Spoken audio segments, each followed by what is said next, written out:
Every day, thousands of people are forced into a life of exploitation and slavery.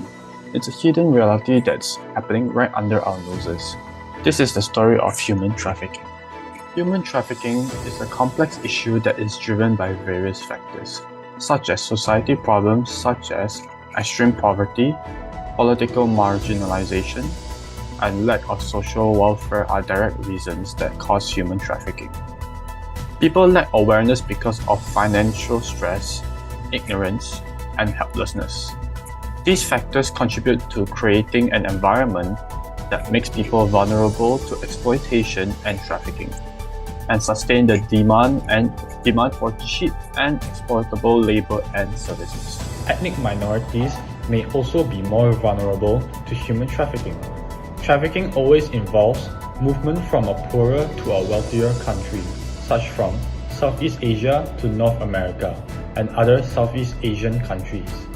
Foreign victims may face social ostracism in their new country because people may be xenophobic to foreign victims and believe that because foreigners are not from their country, they should not be helped. Here's an interview of a survivor on how they were trafficked, escaped, and on the road to recovery. Thank you, Ian. I'm here with Zi Yiing, a survivor of human trafficking. Thank you for joining us today and for sharing your story. Can you tell us your experience regarding human trafficking? I got a WhatsApp message regarding a good job opportunity and I accepted it without much thought since I was desperate for money.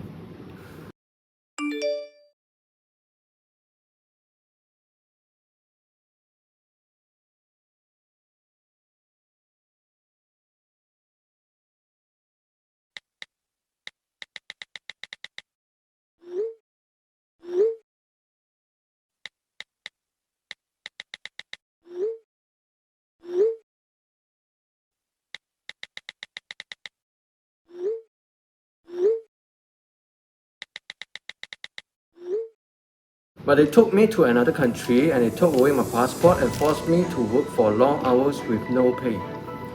I was afraid to speak out because I was threatened with violence and death. I also heard that some victims have their organs removed and sold. Wow, that is such a scary experience. How do you manage to escape from the traffickers? I signaled for help, like this, which led to people calling the police, and eventually this led to my freedom. Since I was in another country, my family and friends were concerned as I did not call back during my time there. So they grew worried, which also led to them calling the police. Lastly, how do you find help and support in your recovery journey? My parents referred me to a support group for victims of human trafficking. The saddest part is that there are more victims like me there. It takes a lot of courage and strength to have survived this experience. You are a survivor, not a victim. You have overcome so much and now on the path to healing. We are thankful for your sharing here today. Take care. This is all from me and back to you, Ian. Thank you so much, Ms. Jia Min, on the insights of human trafficking victims. Here's a TikTok of a possible method of how people get human trafficking. Ladies, you need to be careful when going to your car. Watch this clip. So when I saw it, I just picked it up with my fingernails like this and I tossed it out. I didn't touch the napkin, but guess what? I still opened the door with my fingertips. 2 minutes later, my fingertips started tingling. And I'm like, dang, dog, I'm tripping. Let me just chill. It's not nothing.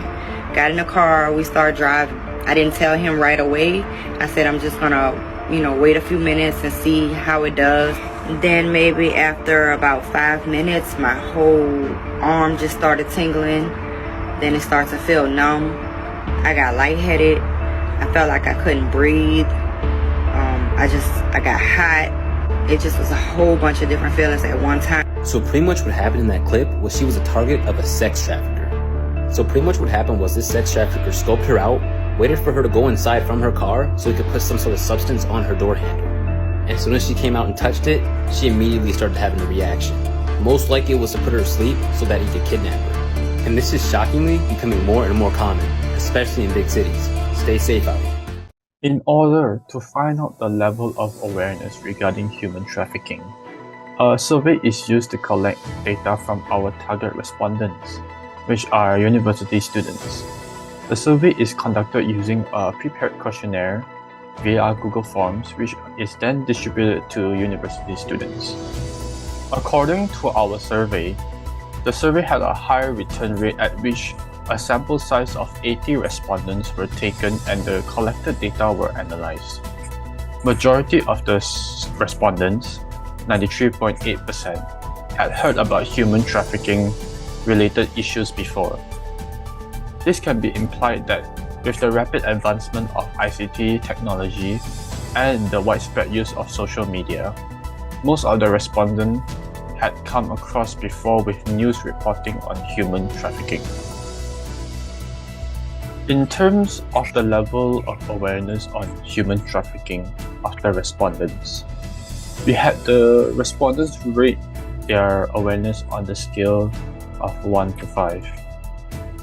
Half of the respondents had a high degree of awareness on this issue, whereas the other half had a level of awareness of medium to low. This is quite concerning as the results inferred that the awareness of human trafficking has not been fully pervasive to university students. Henceforth, with the help of our informational video, we aim to increase the percentage of high level of awareness among university students to 80%. When it comes to the relationship between cultural bias and human trafficking, based on the feedback, 63.9% of the respondents think that the connection between these two issues is rather insignificant, while 36.3% of the respondents think that both issues are strongly related. If you suspect someone is a victim of human trafficking, it's important to take action.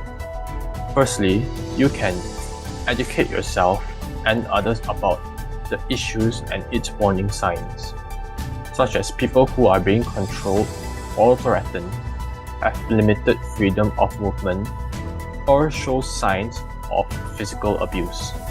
Secondly, be aware of and report any suspicious behavior or activity to the appropriate authorities, such as law enforcement or a local hotline. Thirdly, support organizations that work to combat human trafficking and provide assistance to victims. Remember, if you suspect someone is a victim of trafficking, do not attempt to confront the traffickers or rescue the victim yourself. Instead, call the police for help instead. In conclusion, this issue affects everyone, regardless of race or nationality, and by working together, we can make a difference to help end human trafficking. Remember, if you suspect someone is a victim, do not confront the traffickers or try to rescue the victim yourself. Instead, call the police. As the great Mahatma Gandhi said, be the change you wish to see in the world. Thank you.